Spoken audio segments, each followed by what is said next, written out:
Hello everyone, welcome to our channel DRX Deepak pharma. दोस्तों, आज की वीडियो काफ़ी इंपॉर्टेंट होने वाली है B pharmacy 5th semester students के लिए। इस वीडियो में हम बात करेंगे most important topic code of pharmaceutical ethics.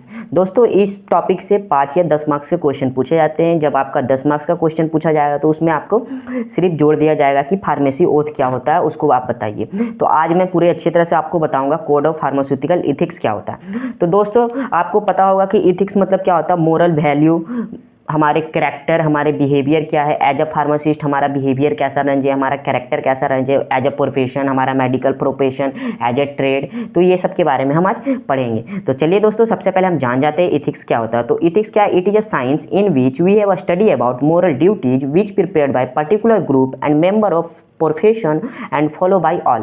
तो एक तरह की क्या होती है इथिक्स? इथिक्स एक तरह की स्टडी होती है जहाँ पे हम मोरल ड्यूटीज के बारे में पढ़ते हैं। इसको बनाता कौन है? एक मेंबर ऑफ प्रोफेशन, जो हमारे प्रोफेशन के मेंबर्स हैं वो बनाते हैं और इसको फॉलो करता है जितना फार्मेसी प्रोफेशन के लोग हैं सभी। The code of ethics is formulated bye PCI. PCI मतलब फार्मेसी काउंसिल ऑफ इंडिया के द्वारा ये फॉर्मुलेटेड किया गया है for the guidance of Indian pharmacist. किसके लिए? ये गाइडेंस करते हैं हमारे इंडियन फार्मासिस्ट को। नेक्स्ट हम बात करते हैं फार्मास्यूटिकल इथिक्स। तो फार्मास्यूटिकल इथिक्स क्या होता है? ये वो इथिक्स होती है relation to pharmacy profession. Pharmaceutical ethics नाम से पता चला फार्मास्यूटिकल, तो ये रिलेटेड किससे रहेगा? हमारा रिलेशन किसका रहेगा इसके साथ? हमारे फार्मेसी प्रोफेशन के साथ। तो इसी को हम बोलते हैं फार्मास्यूटिकल इथिक्स। तो कोड ऑफ फार्मास्यूटिकल जो इथिक्स है हमें हेल्प करता है, गाइड करता है, जो हम फार्मासिस्ट को गाइड करते हैं कि आपको ऐसे करना है, ऐसे करना है, कस्टमर के साथ कैसे बात करनी है, आपका प्राइस कितना रखना है। तो ये सब जो है हमारा एक तरह का इथिक्स है। बिहेवियर, करेक्टर, मोरल ड्यूटीज को जो बताता है उसे हम इथिक्स करते हैं। तो code of pharmaceutical ethics helps to guide the pharmacist as to how he should conduct himself relation to। तो कौन कौन से रिलेशन है? Relation to in his job, relation to in his trade, relation to in his profession जो pharmacy profession है, relation to in his medical profession. तो ये सब पार्ट, तो ये जो मैंने आपको बताया ना, his job, his trade, his profession, his medical profession, यही इसी के बारे में आपको पढ़ना है कोड ऑफ फार्मास्यूटिकल इथिक्स के बारे में। तो इसको तो आप याद कर लो, job, trade, profession, medical profession. तो इसको तो आप एक साथ में याद करके रख लेना।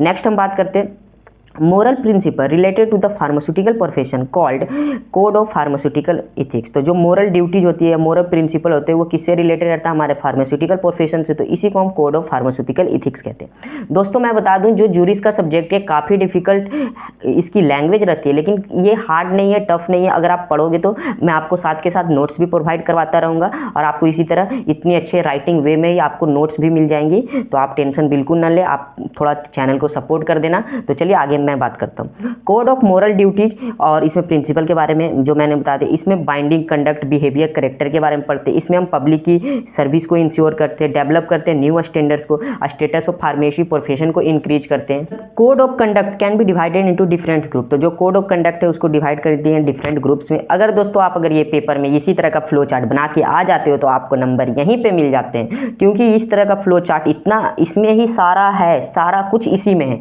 और कुछ नहीं पढ़ना। अगर आप इसे याद कर लेते हो तो पूरा कोड ऑफ फार्मास्यूटिकल इथिक्स आपको याद हो गया। तो चलिए देखते हैं कैसे। Pharmacist in relation to his job. तो pharmacist in relation to his job में इसमें कौन कौन सा हमें टॉपिक के बारे में पढ़ना है? Conduct of pharmacy, conduct of pharmacy के बारे में, हैंडलिंग ऑफ प्रिस्क्रिप्शन, हम प्रिस्क्रिप्शन को कैसे हैंडल करते हैं, हैंडलिंग ऑफ ड्रग्स, हम ड्रग्स को कैसे हैंडल करते हैं, अपेंडिक्स फार्मेसी जो मतलब न्यू फार्मासिस्ट ट्रेनिंग के लिए आते हैं तो उसके साथ कैसा बिहेव करना है, क्या करना है उसके बारे में। Pharmacist relation to his trade, trade व्यापार के द्वारा, तो प्राइस ऑफ ड्रग, प्राइस की ड्रग क्या रहे, परचेस ऑफ ड्रग, जो हम ड्रग को परचेस करें वो स्टैंडर्ड क्वालिटी की है कि नहीं, हॉकिंग ऑफ ड्रग्स मतलब डोर टू डोर सर्विस नहीं करना है ड्रग्स को, और फिर advertising and display of drugs, हम आलतू फालतू की एडवर्टाइजिंग नहीं कर सकते कि ये मेरा ड्रग्स है, ये मेरी मेडिसिन है, ये से खाइए तो डायबिटीज ठीक हो जाएगा। तो ये सब एडवर्टाइजिंग भी हमारा बैन है फार्मासिस्ट के इथिक्स में, ठीक है। और pharmacist in relation to medical profession, इसमें लिमिटेशन ऑफ फार्मास्यूटिकल प्रोफेशनल की एक्टिविटी की लिमिटेशन को बताता है, जिसमें क्लैंडिस्टीन अरेंजमेंट के बारे में आपको पढ़ना है। तो चलिए उसके बारे में हम आपको समझाएंगे आगे कि इसमें क्या है actually. Next, pharmacist in relation to his profession. तो फार्मासिस्ट का क्या रिलेशन है अपने प्रोफेशन के? तो relation with professional vigilance, vigilance मतलब निगरानी करना होता है, मतलब अपने प्रोफेशन को निगरानी करना है, उसको देख रेख करना है, keep watching. Law of avoiding citizen responsibility भी आपको देखनी है। तो चलिए सबसे पहले समझते हैं pharmacist in relation to his job. तो सबसे पहले इसमें एक स्कोप ऑफ फार्मास्यूटिकल सर्विस। तो स्कोप वो फार्मास्यूटिकल सर्विस में इसमें क्या है, जो फार्मासिस्ट होते हैं वो इंगेज रहते हैं हमारे हॉस्पिटल में, सप्लाई करते हैं मेडिसिन करेक्टली, प्रॉपरली, केयरफुली, ये उनका काम रहता है। ये ऑल्सो इन्वॉल्व रहते हैं जैसे इमरजेंसी में emergency supply at the all time, अगर हर टाइम विलिंगनेस, ये मतलब फुर्तीला कि इनको इमरजेंसी कंडीशन में भी अपना काम देना है। तो फार्मासिस्ट आपको पता ही होगा कोविड के टाइम में कितने फार्मासिस्ट ने अपने आप को आगे ला के देश के लिए काम किया है। तो उसके लिए भी एक बार लाइक कर देना वीडियो को। कंडक्ट ऑफ फार्मेसी, तो कंडक्ट ऑफ फार्मेसी में क्या होता है कि फार्मासिस्ट का काम होता है कि prepare of dose according to prescription, तो प्रिस्क्रिप्शन के अकॉर्डिंग आपको ड्रग्स बनानी है। नेक्स्ट हम बात करें तो फिर every pharmacist should be control by the qualified pharmacist, तो जो एवरी फार्मासिस्ट है वो किससे कंट्रोल होते हैं, क्वालिफाइड फार्मासिस्ट।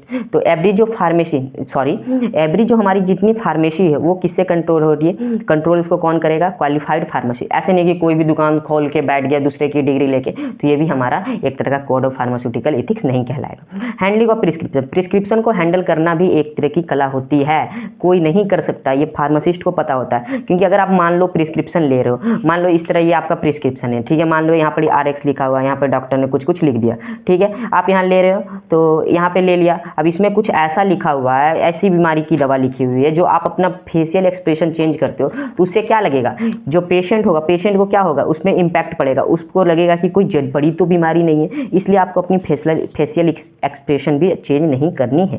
तो ये वही बात यहाँ लिखा हुआ है दोस्तों कि pharmacist should not B change facial expression when receive the prescription from the patient, तो जब पेशेंट से अपना वो प्रिस्क्रिप्शन लेगा तो वो अपना फेशियल एक्सप्रेशन को चेंज नहीं करेगा। नेक्स्ट हैंडलिंग ऑफ ड्रग्स, तो ड्रग को कैसे हैंडल करना है, तो always use the drugs medical preparation standard quality की, ठीक है।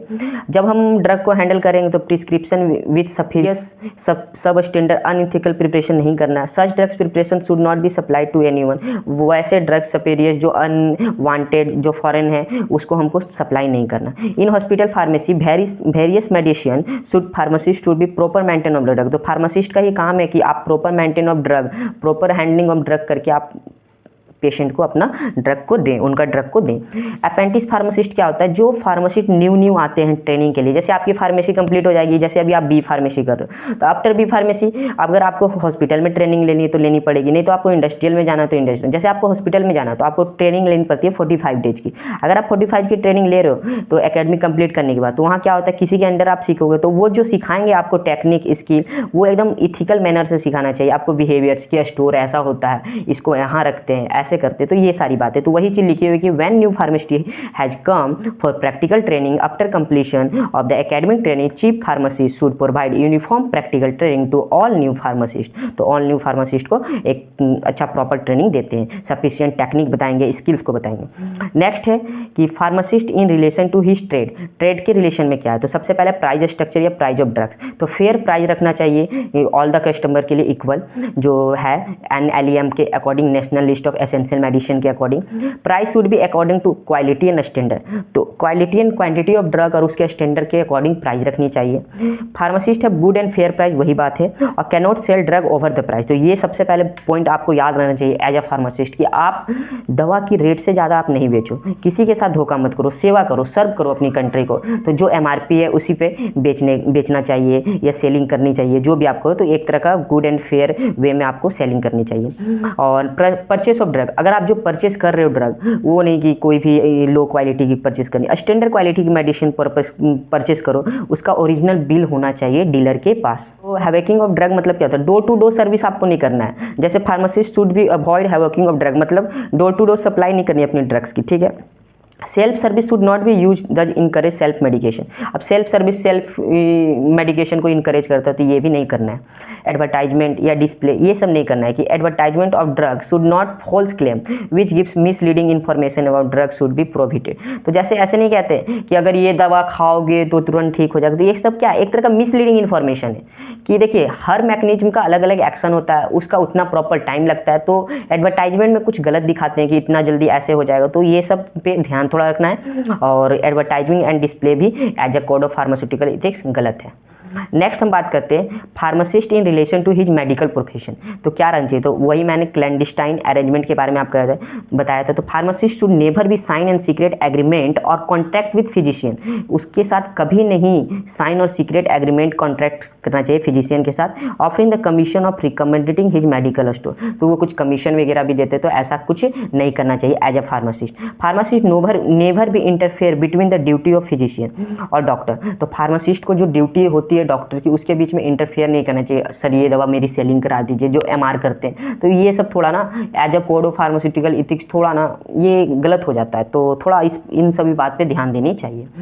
Pharmacist should provide only first aid treatment to patient in any emergency condition, तो pharmacist only first aid treatment दे सकता है, ये नहीं कि एज अ फिजिशियन डॉक्टर की तरह काम करने लगा, तो ये भी एक मुद्दा है। फार्मासिस्ट है link between doctor patient, so pharmacist है complete knowledge about pharmacy and medicine updated, तो फार्मासिस्ट का जो लिंक होना चाहिए डॉक्टर के साथ होना चाहिए, पेशेंट के साथ होना चाहिए, इसको प्रॉपर नॉलेज कंप्लीट नॉलेज होनी चाहिए फार्मेसी की, मेडिसिन अपडेट की, कौन सा ब्रांड आ रहा है, कौन सा मेडिसिन अभी प्रॉपर अभी ट्रेंडिंग में चल रहा है, ये सब इसको नॉलेज प्रॉपर होनी चाहिए। नेक्स्ट बात करें, pharmacist should be share the drug and medicine update to the physician, physician को अपना शेयर करेगा कि इन जो मेडिसिन की अपडेट है, तो वो फार्मासिस्ट का काम है। Pharmacist should not dispense the medicine without prescription of physician, तो ये जो ओनली ओटीसी मेडिसिन छोड़ के, ओवर द काउंटर जो मेडिसिन छोड़ के और कोई भी सा medicine pharmacist as a pharmacist नहीं देना चाहिए बिना प्रिस्क्रिप्शन के, तो जब प्रिस्क्रिप्शन कोई लाए एज अ फिजिशियन का तभी देना चाहिए। तो pharmacist can not treat the patient like physician, तो वही बात है कि फार्मासिस्ट पेशेंट को ट्रीट नहीं कर सकता एज अ डॉक्टर की तरह या एज अ फिजिशियन की तरह, तो इन सभी बातों को ध्यान रखना चाहिए।